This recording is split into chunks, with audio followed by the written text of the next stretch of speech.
Megami sir. Good afternoon sir. Good afternoon. May I sit sir? But Thank you sir.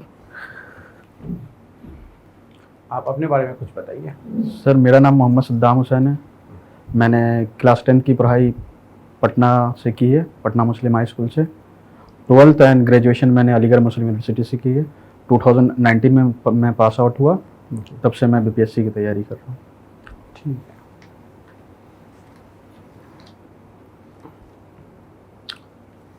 Saddam, आप का hobby मैं देख रहा हूँ कि आपका हॉबी बॉडी बिल्डिंग है। ये सर बॉडी तो उसी फील्ड में आप अगर अपना करियर को चूज़ करते हैं तो अच्छा नहीं होता? सर इसमें क्योंकि सर फाइनेंशियल प्रॉब्लम की वजह से मैं इसमें सक्सीड नहीं कर पाया, और क्योंकि इंडिया में अगर देखा जाए तो बॉडी बिल्डिंग का उतना प्रोफेशन है नहीं। क्योंकि जो इसमें फूड रिक्वायरमेंट है सर, और जो फाइनेंशियल सपोर्ट चाहिए वो एक स्ट्रॉन्ग बैकिंग हो तभी आप कर सकते हैं। या तो आप सर्विस में या कोई आपकी जॉब हो तब उसमें सक्सीड कर सकते हैं सर। अच्छा, तो आपका जो अभी जो आपने स्टेटमेंट दिया है, इसका मतलब ये होता है कि जो डेवलप्ड कंट्रीज़ है, जहाँ पे फूड स्कैर्सिटी नहीं है, इकोनॉमिकली डेवलप्ड है, सिर्फ उन्हीं कंट्रीज़ में बॉडी बिल्डिंग का स्कोप है या करियर है। बाकी जो अंडर डेवलप्ड कंट्रीज़ है, डेवलपिंग कंट्रीज़ में उतना स्कोप नहीं है, क्योंकि वहाँ पे फूड स्कैर्सिटी का प्रॉब्लम है, इकोनॉमिक जो रिक्वायरमेंट्स है वो भी कम है। ऐसा कोई रिलेशन है क्या? एज सच इसको जनरलाइज नहीं कर सकते हैं सर। हर कंट्री में हर स्टेटा के लोग होते हैं सर, हर क्लास के लोग होते हैं। मेरा ये कहना है कि जैसे आपने बोला कि फूड रिक्वायरमेंट्स हैं, इकोनॉमिक नीड्स भी हैं, तो ऐसे कुछ बॉडी बिल्डर्स का नाम बताइए जो डेवलप्ड कंट्रीज से नहीं है। Sir Ronnie Coleman sir, Africa से थे सर, लेकिन उनकी जो बैकिंग थी सर वो यूएसए जाके कम्पीट किया था उन्होंने। अच्छा। और वो पुलिस ऑफिसर पहले से ही थे सर यूएसए में, यूएसए पुलिस में सर। तो वो अफ्रीकन ओरिजिन के थे या अफ्रीकन ओरिजिन के थे सर, लेकिन वो यूएस में जाके। नहीं, मैं ऐसा जानना चाह रहा हूँ कि ऐसा कोई बॉडी बिल्डर जो अंडर डेवलप्ड कंट्रीज से या डेवलपिंग कंट्रीज से गए हैं। सॉरी सर, एग्जैक्टली मुझे अभी ध्यान नहीं है। तो अगर बॉडी बिल्डिंग में अगर फ्यूचर नहीं है मान लीजिए, और उसमें करियर बनाने का अगर स्कोप नहीं है, तो आपने इसको एज ए हॉबी कैसे चूज़ कर लिया? सर क्योंकि मुझे इंटरेस्ट है इसमें सर, और मुझे सेल्फ कॉन्फिडेंस आता है जब मैं एक्सरसाइज करता हूँ। मेरा मेटाबॉलिज्म सही रहता है सर, और जब फिजिकली आप फिट हैं तो मेंटली भी आप स्ट्रांग होंगे सर। ये ऐसा मेरा मानना है सर। तो बॉडी बिल्डिंग में किस टाइप के फूड का ज़्यादा रिक्वायरमेंट होता है? जैसे कार्बोहाइड्रेट, प्रोटीन, फैट, अगर रैंकिंग करने के लिए बोला जाए तो? सर एग्जैक्टली डिपेंड करता है। अगर कोई ओवरवेट है सर, उनको कार्ब्स कम करना होगा और प्रोटीन इंटेक बढ़ाना होगा। जो थिन वेट है उनको कार्ब इंटेक भी करना पड़ेगा, प्रोटीन इंटेक भी करना पड़ेगा, और साथ में फैट का भी कंजप्शन करना पड़ेगा उनको। अच्छा, मैंने सुना है कि मसल बिल्डिंग के लिए लीन मीट का ज़रूरत पड़ता है। ये लीन मीट क्या होता है? लीन क्या होता है? लीन सर जिसमें फैट की क्वांटिटी कम हो सके। अच्छा, उसे लीन मीट कहते हैं। ओके, ठीक है। ठीक है, अब हम इसमें एक सिचुएशन मैं आपको दे रहा हूँ, आपको बताना है कि आपको करना क्या है। मान लीजिए आपका जो सुपर बॉस है वो भी बॉडी बिल्डिंग में इंटरेस्ट रखते हैं, वो भी आप जैसे बॉडी बिल्डर है। ओबियसली आप दोनों के हॉबी सेम है तो थोड़ा क्लोजनेस तो बढ़ ही जाता है। आपने उनको घर पे इनवाइट किया है, खाने पे इनवाइट किया है, और आप लोग बैठे एक साथ बातचीत कर रहे हैं। इन द मीन टाइम आपके पास फ़ोन आ जाता है, आपका जो इमीडिएट बॉस है वो ऑफिस में है। गवर्नमेंट ऑफिस में तो 24 घंटा काम करना पड़ता है। फ़ोन आता है और आपको बोलते हैं कि सद्दाम अभी ऑफिस में आ जाओ, क्योंकि एक काम है जो हमें कंप्लीट करना है, तुरंत आ जाओ आप। और उनका जो बॉस है, सुपर बॉस है, उनका हमने घर पे इनवाइट कर रखा है। अब आप ऐसे सिचुएशन में क्या करेंगे? सर ये प्रोटोकॉल है, अगर मेरी जॉब 24 घंटे की है सर, 24/7 है, तो मुझे जाना ही होगा सर, बॉस से परमिशन लेके। सुपर बॉस क्या करेंगे फिर? सुपर बॉस क्योंकि अभी ऑफिस में वो नहीं है सर, तो उनसे इनफॉर्मल हम पूछ के जा सकते हैं। हाँ, वो मना कर रहे हैं आपको, बोले कि मत जाओ सर, लेकिन फॉर्मली जो ऑफिस में बैठे हैं सर उनकी बात माननी होगी। अगर ऐसी इमरजेंसी है सर तो मुझे जाना है। सुपर बॉस अगर मना करेंगे तब भी? क्योंकि सर इमरजेंसी और जो ब्यूरोक्रेसी की नीड होती है इमरजेंसी सिचुएशन को हैंडल करना, तो उस बिना पे मुझे जाना होगा। आपको ये कैसे पता चलेगा कि जो आपके इमीडिएट बॉस बुला रहे हैं ऑफिस में वो काम के लिए ही बुला रहे हैं?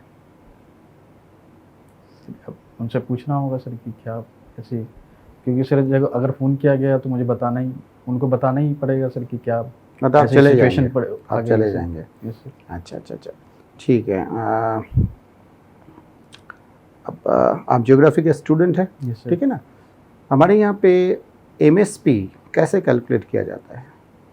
मिनिमम सपोर्ट प्राइस जिसे कहते हैं सर, अब वो जो सोइंग है जिस टाइम हम फसल बोते हैं, जो उसमें कॉस्ट इनकर्ड हुआ है सर, उस बेसिस पे हम लोग एमएसपी कैलकुलेट करते हैं। नहीं, कॉस्ट इनकर्ड तो एक है, एक पार्ट है, उसमें और क्या है?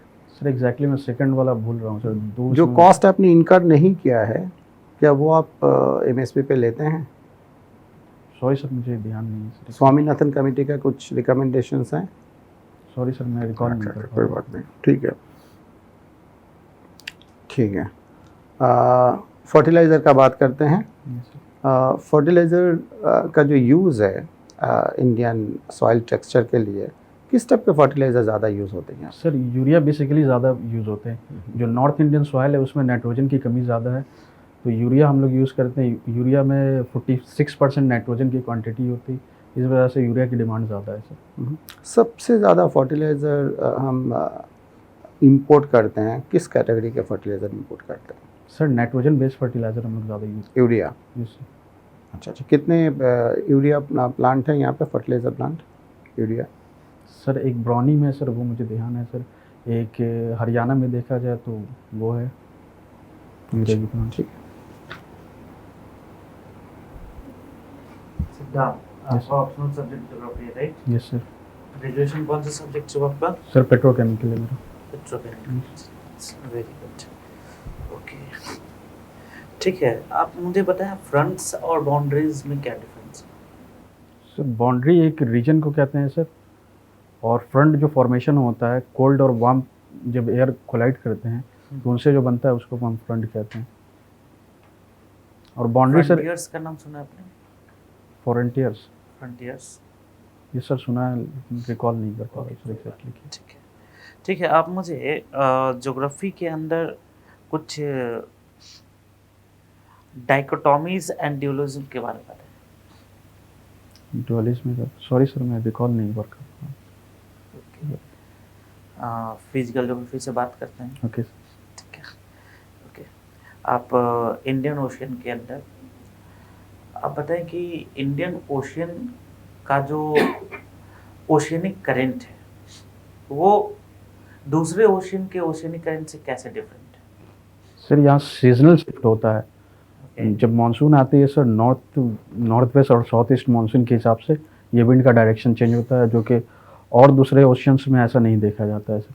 वाई, क्या रीजन? सर विंड की जो डायरेक्शन है और कोरिलिस फोर्स के कारण ही ये ऐसा होता है, और जो कॉन्टिनेंट है अफ्रीका उससे भी कोलाइड करके चेंज करते हैं सर। कोरियोलिस फोर्स तो हर जगह अवेलेबल होता है। सर अगर कंबाइन करके देखा जाए कोरिलिस फोर्स प्लस कॉन्टिनेंट का इफेक्ट, कॉन्टिनेंट जो प्रेजेंट है सर उस वजह से ऐसा ही होता है। ओके, कोरियोलिस फोर्स क्या होता है? अर्थ के रोटेशन की वजह से जो इमेजिनरी फोर्स जनरेट होता है उसे कोरिलिस फोर्स कहते हैं सर। अच्छा, नदर्न हेमिस्फीयर में कैसे मूवमेंट होता है इसका? सर नदर हेमिस्फीयर में लेफ्ट की तरफ मूव करते हैं सर, नॉर्थ से साउथ की तरफ जो विंड आ रहे हैं पोल से इक्वेटर की तरफ वो लेफ्ट की तरफ मूव करेंगे, और जो साउथ पोल से इक्वेटर की तरफ आ रहे हैं सर वो राइट की तरफ मूव करेंगे। ठीक है, ओके, ठीक है। आप मुझे जेट स्ट्रीम्स के बारे में कुछ बताएं, क्या होता है? जेट स्ट्रीम सर अपर स्ट्रेटा पे फ्लो करने वाला एक विंड है सर। कैसे इसका ओरिजिन होता है? सर ओरिजिन ये एग्जैक्टली सर रिकॉल नहीं कर पा रहा सर ओरिजिन। ठीक है, आगे बताएं, क्या और कुछ बताएं इसके फीचर्स के बारे में? सर समर में इसकी स्पीड कम हो जाती है और विंटर में इसकी स्पीड ज़्यादा हो जाती है। ये अपर स्ट्रेटा में मूव करते हैं सर, और इस वजह से वेस्टर्न डिस्टर्बेंस जो हम लोग फील करते हैं नॉर्दर्न हेमिस्फीयर नॉर्थ इंडिया में, वो जेट स्ट्रीम का ही प्रभाव पड़ता है सर।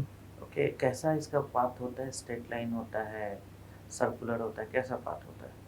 सर ये मेंडरिंग रूप में मूव करते हैं सर। मेंडर फॉर्म होता है। रीजन क्या है इसका? Sir reason differential heating and cooling है सर। यहाँ पर कॉन्टिनेंट की प्रेजेंस ज़्यादा है, जहाँ पर हीट ज़्यादा हो पा रहे हैं कॉन्टिनेंट, और ओशियन जहाँ पर कम टेम्परेचर है उस वजह से सर मेंटरिंग फॉर्म होता है सर इसमें। ओके, अच्छा, इंडिया के क्लाइमेट के ऊपर क्या क्या इसका इम्पैक्ट है जेट स्ट्रीम्स का? सर एक तो वेस्टर्न डिस्टर्बेंस है सर जो हम फील करते हैं, और दूसरा जब मानसून ऑनसेट होता है तो इसका शिफ्ट हिमालयन के नॉर्थ में हो जाता है सर, जिस वजह से मानसून आ पाता है सर।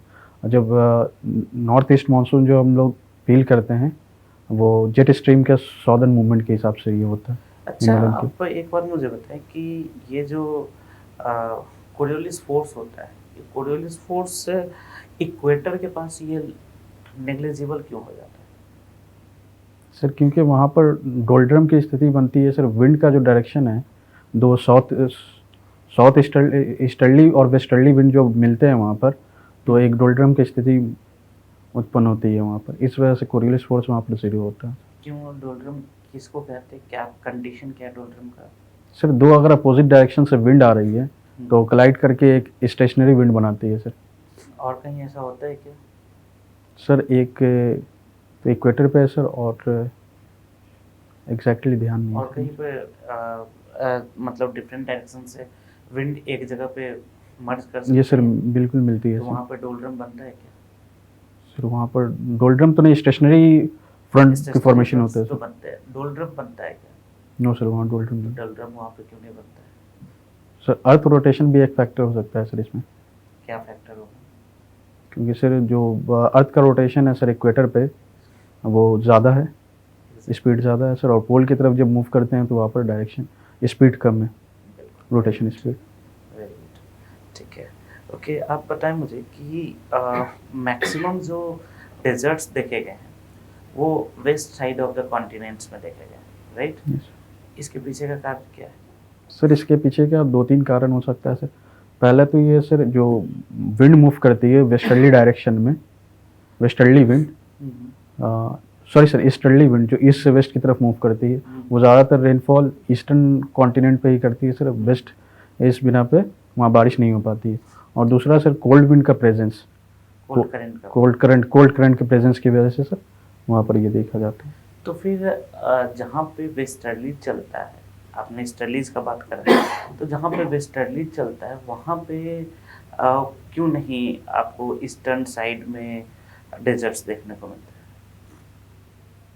सर ईस्टर्ली जब वेस्टर्ली जब विंड चलती है सर, तो जिस जगह पे ईस्टर्ली विंड चलती है वहाँ तो वहाँ रेन हो तक रहा है हो सर। गया, ये सर ठीक है। वेस्टर्लीज की बात करें तो वेस्टर्लीज जहाँ पे चलती है वहाँ पे भी ईस्ट डायरेक्शन में क्या मिलना चाहिए था? डेजर्ट्स मिलना चाहिए। क्योंकि सर ईस्टर्ली की वजह से इस डायरेक्शन में रेन हो चुका है सर, इस वजह से दोनों वेस्टर्न। क्या एक ही जगह पे चलता है, ईस्टर्लीज और वेस्टर्लीज? नो सर अलग अलग है। तो फिर इक्वेटर के पास, इक्वेटर के नॉर्थ साउथ में 20 साउथ में सर ईस्टर्ली चलती है, वेस्टर्ली चलती है, और 20 से ऊपर अगर जाते हैं तो वेस्टर्ली विंड को देखने को मिलता है। आपने अभी यूक्रेन क्राइसिस के बारे में कुछ बताइए। सर यूक्रेन और रशिया के बीच में एक क्राइसिस चल रही है सर, नाटो मेंबर को ज्वाइन करने के इसमें सर। यूएसए का एक परसेप्शन है कि जितनी भी यूरोपियन कंट्री है उसमें अपना न्यूक्लियर वेपन एस्टेब्लिश किया जाए, तो ये तभी हो सकता है जब वो नाटो का मेंबर हो। तो इससे रशिया को प्रॉब्लम ये थी कि अगर यूक्रेन नाटो का मेंबरशिप ज्वाइन कर लेता है तो रशिया यूएसए और क्लोज आ जाएगा रशिया के। तो इस बिना पे एक कॉन्फ्लिक्ट ऑफ इंटरेस्ट था सर, जिस पे एक कोलिजन देखा गया यूक्रेन और रशिया में। अच्छा, वो क्या बोला आपने, न्यूक्लियर वेपन्स को इंस्टॉल करना सर वहाँ, अगर नाटो का मेंबर है तो सर इंस्टॉल कर सकता है, क्योंकि नाटो पर अटैक मतलब सभी कंट्री पर अटैक। अच्छा अच्छा, ठीक है। नाटो कब स्टैब्लिश हुआ? सर 1948 में। अच्छा, हेडक्वार्टर कहाँ है? बेल्जियम ब्रुसेल्स में है सर। ब्रसल्स में। प्रेजेंट मेंबर्स कितने हैं? सर 30 मेंबर है। 30 मेंबर्स हैं।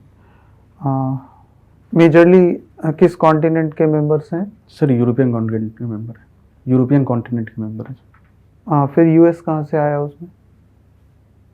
सर क्योंकि जब कोल्ड वॉर ख़त्म हुआ था सर, एंड हुआ था, सॉरी सर कोल्ड वॉर जब स्टार्ट हुआ था तभी मेंबरशिप दिया गया, क्योंकि यूएसए एक इकोनॉमिकली स्ट्रांग कंट्री है, तो उसी के बिना पे सर ये मेंबरशिप। तो आपने तो नहीं। कहा कि यूरोपियन कंट्रीज मेंबर है नाटो के, फिर यूएस कहाँ से है? सर यूएसए क्योंकि एक स्ट्रांग कंट्री, उसी के कहने पे ये नाटो मेंबरशिप, नाटो ऑर्गेनाइजेशन बना। यूएस भी नाटो का मेंबर है, यस सर। यानी नॉन यूरोपियन कंट्रीज भी नाटो के मेंबर हैं। यस कितने नॉन यूरोपियन कंट्रीज नाटो के मेंबर हैं? सर एग्जैक्टली मुझे ध्यान नहीं है, एक यूके है सर शायद, यूएसए है सॉरी, और कनाडा भी है शायद सर, मुझे ध्यान नहीं है एग्जैक्टली सर मेंबरशिप। अच्छा, ठीक है। चलिए ठीक है, मानते हैं। आपने अभी एक वर्ड यूज़ किया था मेटाबॉलिज्म, क्या होता है मेटाबॉलिज्म?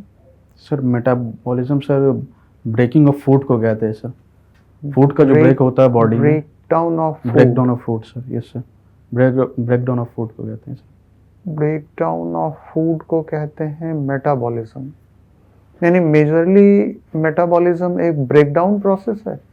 सर मेजरली देखा जाए तो ब्रेकडाउन ही प्रोसेस है, उसके बाद एसिमिलेशन आता है और इसका यूज़ आता है सर ये मेटाबॉलिज्म। एसिमिलेशन क्या है? एसिमिलेशन एब्जॉर्ब करना सर, इसे एसिमिलेट करना बॉडी में। कैटाबॉलिज्म क्या है?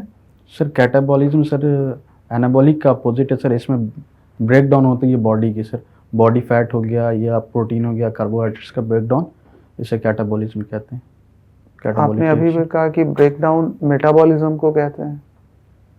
सर फूड का जब ब्रेक होके प्रोटीन फैट्स या कार्बोहाइड्रेट में बनना है, उसे मेटाबॉलिज्म के अंडर रखा गया, और जब इसका अपोजिट हो कार्बोहाइड्रेट प्रोटीन फैट का जब ब्रेक डाउन हो, बॉडी की जो स्टोर चीज़ें उसका ब्रेक डाउन है, उसको कैटाबॉलिज्म कहते हैं सर। थोड़ा सा और, अभी भी मैं कंफ्यूज हो रहा हूँ, थोड़ा सा और आप क्लियर कीजिए इसको, बिकॉज आपका फर्स्ट स्टेटमेंट था metabolism is the break down of food, फिर आप कह रहे हैं catabolism is also break down of food, तो क्या दोनों सेम है? नहीं सर सेम नहीं है, जो मैं फूड कंज्यूम करता हूँ सर, तो उसका जो ब्रेक डाउन होता है उसके बाद वो जो बॉडी में लगती है, एसिमिलेट होती है, एब्जॉर्ब होती है, उसको मेटाबॉलिज्म के अंदर रखा गया है। और जो पहले से स्टोर फैट या प्रोटीन बॉडी में जो पहले से है, उसके ब्रेक डाउन को कैटाबॉलिज्म कहते हैं, कैटाबॉलिक रिएक्शन के अंदर आती है। अच्छा ठीक। ऑर्गेनिक बेल्ट्स क्या होते हैं? सॉरी सर इसके बारे में ध्यान नहीं है सर। ये ज्योग्राफी में आ गए हम। यस ऑर्गेनिक बेल्ट्स क्या होते हैं? सर मुझे एग्जैक्टली याद नहीं है सर। ओके।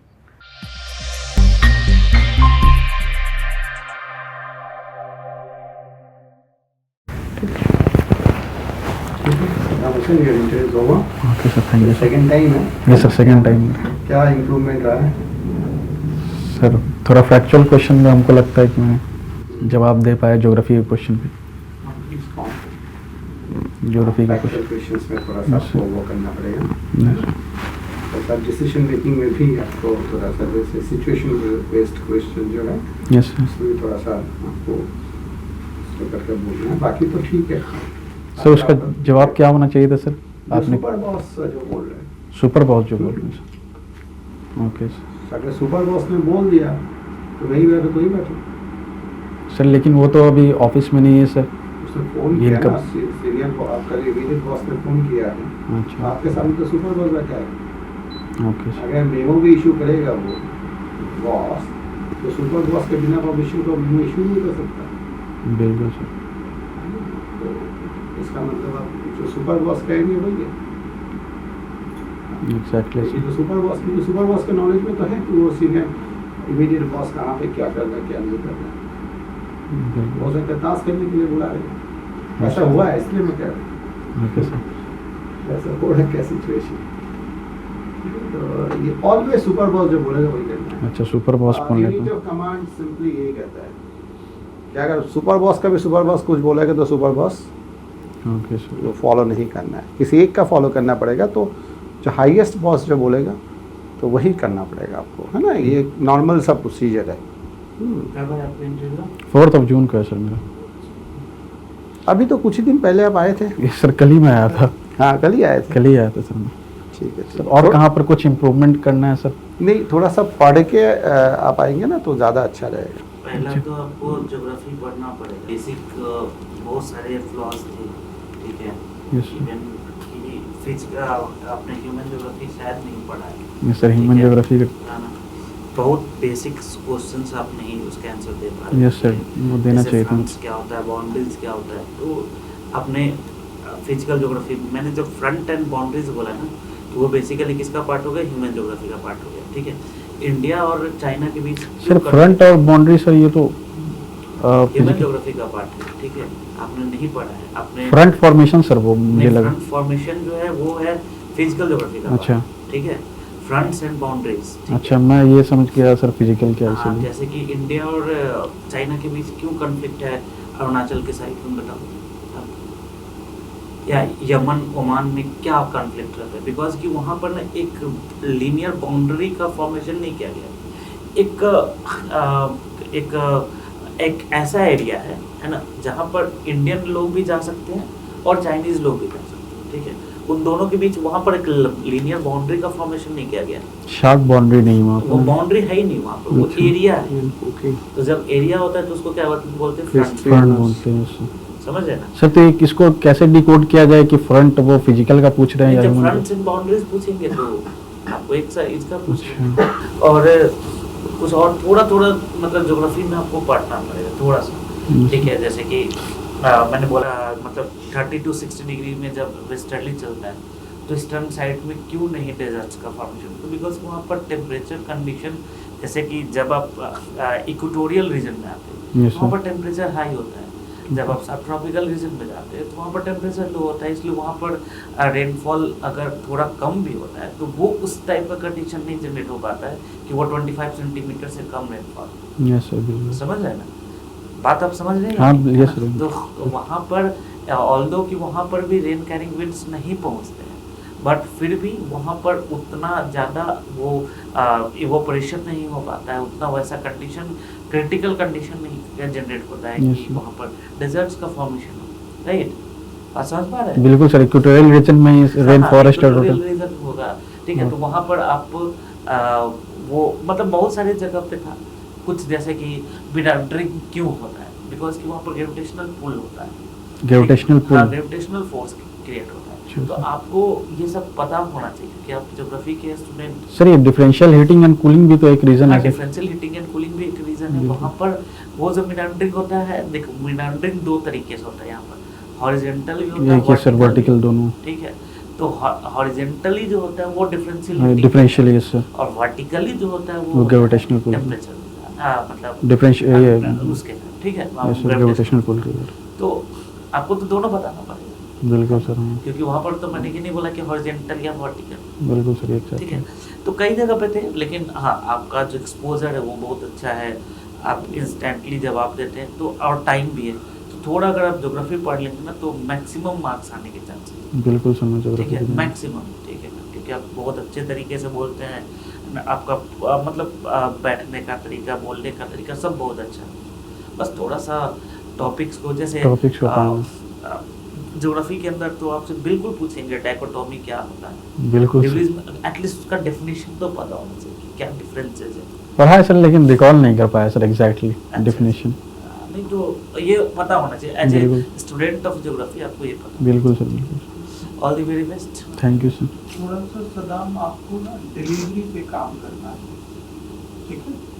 मुझे लगता है कि आपके अंदर वो पढ़ा हुआ है, और बिल्कुल। उसको प्रॉपरली डिलीवर कैसे करना है, प्रेजेंटेशन, उस पे आपको काम करना। लाइक जो टॉपिक्स मैंने टच किया, यूक्रेन, यस सर। मेटाबॉलिज्म, सबका नॉलेज आपको है, एक में ही आपने सरेंडर किया, हालांकि वो भी सरेंडर करने वाला चीज़ था नहीं, बहुत बेसिक है, लेकिन मेटाबॉलिज्म और यूक्रेन दोनों को आप अच्छे से, है ना, प्रेजेंट नहीं कर पाए। ऐसा लगा कि आप जानते हैं, ओके है ना, सर। लेकिन प्रेजेंटेशन लैकिंग था, इसलिए कि रिवीजन लैकिंग है। रिवीजन थोड़ा सा है, अभी टाइम भी है बहुत अच्छा। ठीक है, तो उस पर ध्यान दीजिए, पहले सुन लीजिए क्वेश्चन को, फिर अगर आपको लगता है तो थोड़ा सा पॉज ले लीजिए, और फिर प्रॉपरली कैसे हमें डिलीवर करना है। Like metabolism is the net product of catabolism and anabolism, जहाँ पे कैटाबॉलिज्म में ब्रेक डाउन होता है और एनाबॉलिज्म में एसिमिलेशन, बिल्डअप होता है। Yes sir. नेट रिजल्ट क्या होता है, हमारे बॉडी का ग्रोथ होता है। Metabolism। इस फॉर्म में आपको बोलना था, ठीक है? बिल्कुल सर। आप मिस कर गए, मुझे भी मिस कर दिया। बट ये सब आप कर लेंगे, टाइम है। Okay sir, all the best. Thank you.